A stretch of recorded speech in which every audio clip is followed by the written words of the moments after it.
Bonjour à tous, cette vidéo a été réalisée dans le cadre du Master 1 Didactique des langues, option français langue étrangère et seconde à l'Université de Grenoble-Alpes par Charlotte, Laetitia et Cheng Cheng. Elle a pour but de présenter la francophonie et de t'inviter à réfléchir sur ton apprentissage et ta vision vis-à-vis de cette culture. Au cours de cette vidéo, plusieurs questions te seront posées. N'oublie pas de noter tes réponses sur le Padlet dans la colonne qui correspond à la question. Commençons tout de suite par une question simple. Si je te dis langue française, à quoi penses-tu? Est-ce que tu peux me donner, par exemple, 2 mots pour la décrire? Edith Piaf et Johnny Hallyday étaient 2 légendes de la musique française connues dans le monde entier. Et toi? Est-ce que tu connais une célébrité française, homme ou femme? Qui est-ce? Qu'est-ce que la francophonie? Finalement, c'est un terme qui regroupe l'ensemble des personnes qui partagent une langue commune, c'est-à-dire le français. Cela peut être leur langue maternelle, apprise lorsqu'ils étaient petits, ou plus tard leur langue dite seconde.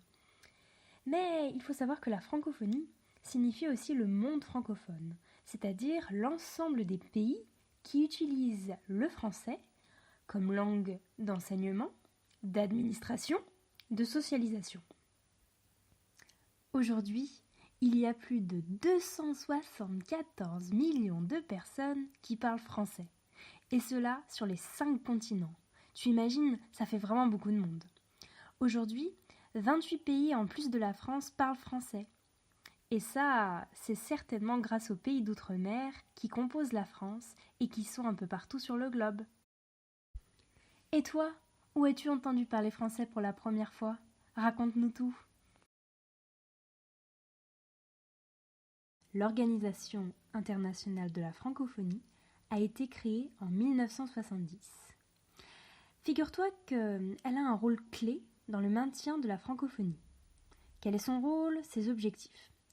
C'est tout d'abord de promouvoir, c'est-à-dire d'encourager, de valoriser la diversité culturelle, mais aussi linguistique du français, et surtout de veiller au maintien de cette langue. C'est pour cela que le français est considéré aujourd'hui comme une langue internationale.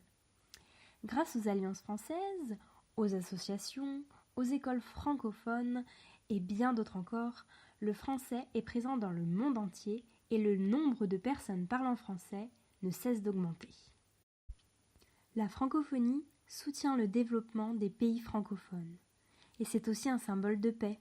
Eh bien oui, communiquer avec quelqu'un dans une langue commune aide aux échanges et crée un climat de solidarité. Il faut aussi savoir que beaucoup de personnes apprennent le français, mais pour des raisons différentes.